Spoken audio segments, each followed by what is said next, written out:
Hello friends, welcome to पारा legal study. और आज जिस टॉपिक पे मैं बात करूंगा वो है कि इंडियन गैजेट में अपना नेम चेंज कैसे कराएं। ठीक है, तो उससे पहले मैं आपको एक छोटा सा अपना किस्सा शेयर करूंगा, उससे आप चीज़ों को बेहतर समझ पाएंगे। देखो, होता क्या है कि अपने नॉर्थ इंडिया में स्पेशली ये है कि जैसे जो सर्टिफिकेट होते हैं ना, जैसे ग्रेजुएशन के, मास्टर्स या स्कूल सर्टिफिकेट, उसमें स्टूडेंट नेम अलग से आता है, फादर नेम का अलग से नाम आता है और मदर का नेम अलग से आता है। ठीक है, लेकिन महाराष्ट्र में और साउथ इंडिया में वहाँ पे क्या होता है, वहाँ पे हम सरनेम को सबसे पहले डालते हैं। जैसे एक एग्जांपल ले लो, जैसे फॉर एग्जांपल मान लो किसी फैमिली में हर कोई कुमार लगाता है। ठीक है, या फिर कोई सरनेम और एक्स वाई जेड ले लो, आप चौधरी लगाता है कोई। ठीक है, तो जैसे पर्सन का नाम है A B C Chaudhary, father का नाम है X Y Z Chaudhary, mother का नाम है के एल एम एन कोई भी चौधरी, तो इसका मतलब इन सब में सरनेम कॉमन है, वो है चौधरी। तो होगा क्या, महाराष्ट्र में और साउथ इंडिया में मैंने कहा वहाँ पे स्टार्ट, जब आपको कोई सर्टिफिकेट मिलती है ना, तो स्टार्टिंग में आएगा चौधरी मीन्स सरनेम, फिर ए बी सी जो पर्सन का नाम है, फिर एक्स वाई जेड मीन्स जो भी फादर का नाम है, और फिर मदर का नाम है।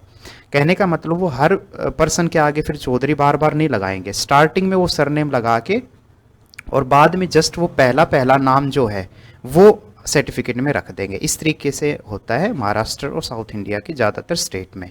ठीक है, अब मेरे साथ इशू क्या था, मेरे साथ इशू ये था कि मैं हमेशा से लगाता हूँ कुमार। ठीक है, तो जैसे मेरा नाम है राकेश कुमार, तो मैं स्टार्टिंग से कुमार लगा रहा हूँ, और मेरे फादर के साथ लग रहा है रमेश जाखड़। ठीक है, तो इसका मतलब आप मेरे से पूछे कि सरनेम क्या है, तो सरनेम है जाखड़, लेकिन मैंने कभी नहीं लगाया, मैं स्टार्टिंग से कुमार लगाता आ रहा हूँ। तो अब देखो महाराष्ट्र में क्या होगा, मैंने कहा, या और भी जो ऐसे जो स्टार्टिंग में जब सरनेम पुट करते हैं, तो या तो कुमार आए सरनेम स्टार्टिंग में या आएगा जाखड़। ठीक है, लेकिन दोनों ही नहीं लग सकते, क्यों? क्योंकि अगर कुमार लगता है तो मेरा तो ठीक है, लेकिन फादर के आगे तो कुमार नहीं है, तो वो भी बिगड़ जाएगा मामला। अगर जाखड़ स्टार्टिंग में लगाते हैं तो भी गलत है, क्योंकि फादर के आगे तो जाखड़ है लेकिन मेरे आगे नहीं है। तो मेरा इशू ये था, तो मुझे अपने नाम को राकेश कुमार की जगह राकेश जाखड़ करवाना था। ठीक है, इसके लिए मैंने क्या किया, सबसे पहले यूट्यूब और जो गूगल वगैरह पे चीज़ें सर्च की। अब देखो, मैं आपको एक चीज़ बताता हूँ, ऑनलाइन प्लेटफॉर्म का ना अपनी एक प्रॉब्लम भी है कि वहाँ पे ना दो टाइप के लोग होते हैं। एक वो लोग होते हैं जिनको सिर्फ अपने चैनल को प्रमोट करना है। ठीक है, और उनको जस्ट अपने आपके नाम को और अपने चैनल को, इन सब को ज़्यादा से ज़्यादा व्यू देने हैं, उसको बढ़ाना है। एक तो उनका ऐसे भी लोग हैं। कुछ लोग ऐसे होते हैं जिनको पैसे से मतलब है, कि वो आपको ऐसा कुछ कॉम्प्लिकेटेड बता देंगे और साथ में ये भी कह देंगे कि अगर आपको इश्यू आ रहा है तो आप हमसे कांटेक्ट करिए। ठीक है, तो देखो, आप इन दोनों भीड़ से आपको नहीं कोई, ना तो इनके चक्कर में फंसना है और ना ही परेशान होना है, क्योंकि मैं ये चीज़ें झेल चुका हूँ। ठीक है, मैंने जब चीज़ें सर्च की तो मुझे बहुत कॉम्प्लिकेटेड लगा, और मुझे तो एक बार लगा कि यार ये तो नहीं हो पाएगा। ठीक है, फिर दूसरा क्या हुआ, मैं एजेंट के पास भी गया, जो लॉयर वगैरह होते हैं। ठीक है, उसमें भी सारे तो मैं नहीं कहूँगा कि सारे लॉयर ऐसे होते हैं, लेकिन बहुत हरामी भी वहाँ पे बैठे हुए हैं। ठीक है, तो उन्होंने मेरे से पहला, देखो उन्होंने कैसे गेम खेला मेरे साथ। उन्होंने मेरे को पहले कहा कि अच्छा, आपको फादर नेम का चेंज कराना है, मतलब फादर का जो सरनेम है वो ऐड कराना है। मैंने कहा हाँ। तो उन्होंने कहा आपके फादर का आधार कार्ड, ठीक है, और डॉक्यूमेंट्स लगेंगे। मैंने कहा भाई मेरे फादर तो हैं नहीं, वो एक्सपायर हो गए।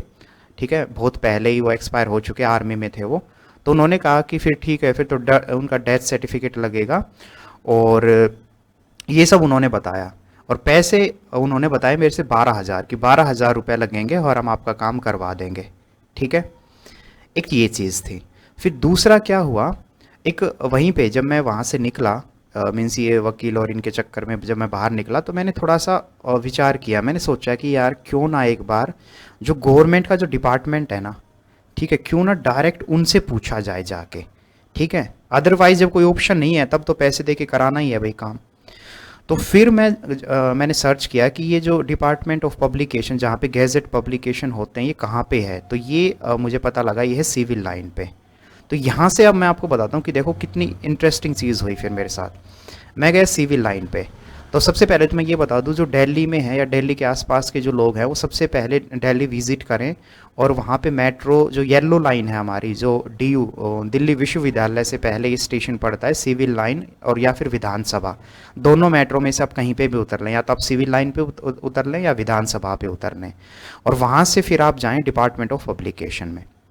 ठीक है, वहाँ पे आपको क्या होगा, अंदर जब जाएंगे तो सबसे पहले आपको पर्ची देंगे इंक्वायरी के लिए, तो या तो वो खिड़की मतलब विंडो 1 पे भेजेंगे या 2 पे, तो वहाँ पे जाके आप ईमानदारी से अपनी प्रॉब्लम रखिए। तो मैंने उनको वहीं पे जाके मैंने बोला कि सर मेरा ये इशू है, और मेरी सारी सर्टिफिकेट जितने भी हैं उसमें मेरा नाम राकेश कुमार है, फादर का नाम रमेश जाखड़ है। तो आप यकीन मानिए उन्होंने इतना ईजीली मुझे सोल्यूशन दिया, ठीक है, कि देखो उन्होंने क्या किया मैं बताता हूँ आपको।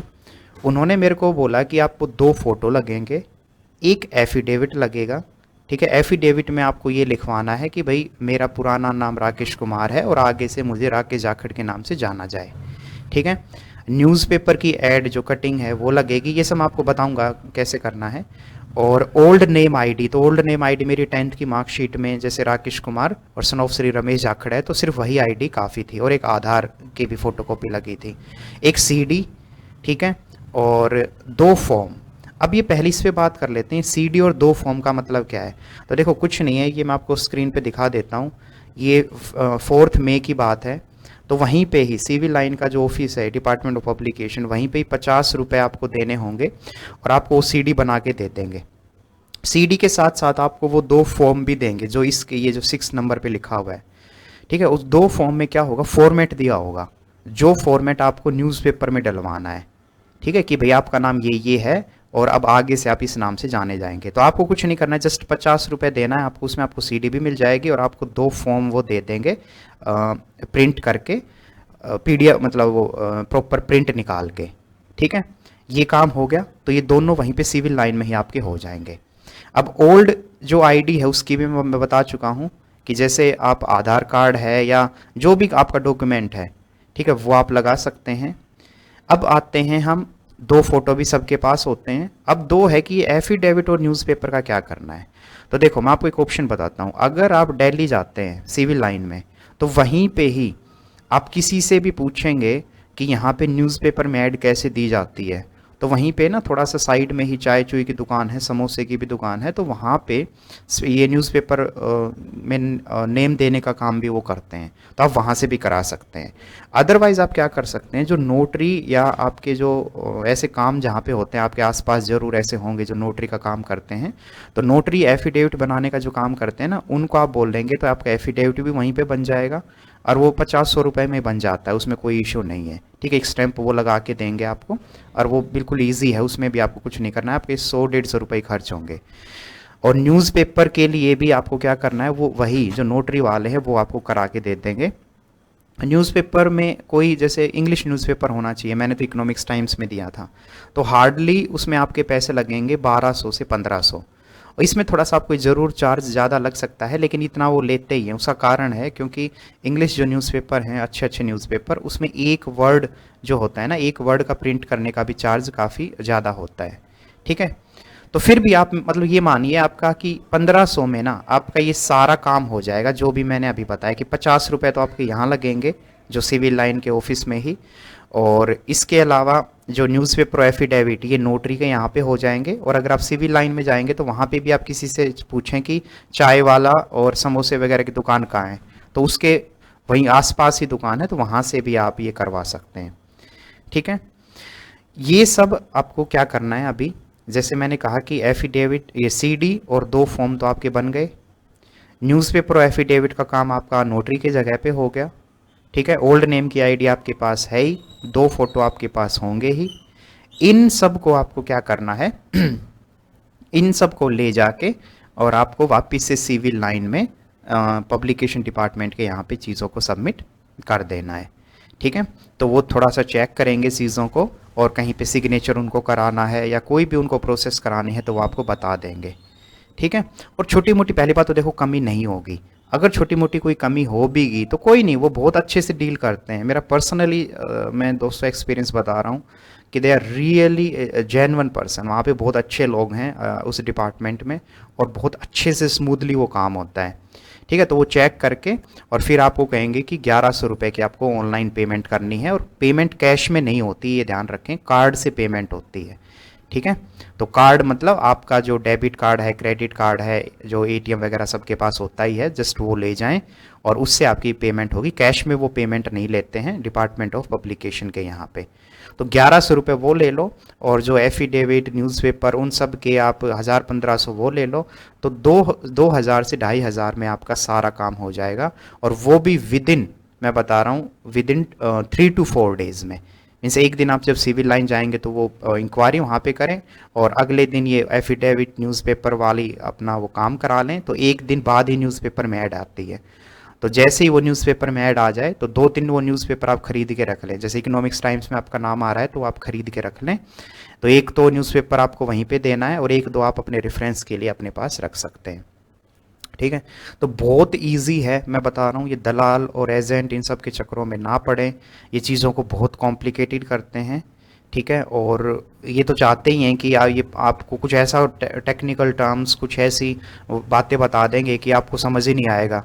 ठीक है, लेकिन मेरा बस आपसे एक ही अनुरोध है कि इन सब के चक्करों में ना पड़े। आप कोई भी जब काम कराएं ना, मैं आपको बार बार मैं आपको बोल रहा हूँ ये चीज़, आप कोई भी काम कराएं तो डायरेक्ट जो अथॉरिटी है ना, जो ये काम करती है, जैसे यहाँ पे मैंने बताया डिपार्टमेंट ऑफ पब्लिकेशन ये काम करता है, तो आप डायरेक्ट एक बार वहाँ जाए, विजिट करें, और उससे आपको बहुत बेहतर सॉल्यूशन मिलेगा। ठीक है, और आपका जो काम है ना वो बहुत स्मूथली हो जाएगा। ठीक है, तो आई होप आपको ये चीज़ें समझ आई होंगी। और फिर भी आपको कोई भी इंक्वायरी है, कोई बात है, तो आप मुझे मेल कर सकते हैं या फिर कमेंट में मुझे बता सकते हैं। थैंक यू सो मच, और नॉलेजेबल बनिए, क्योंकि जिस इंसान के पास नॉलेज होती है ना उसको कोई पागल नहीं बना सकता।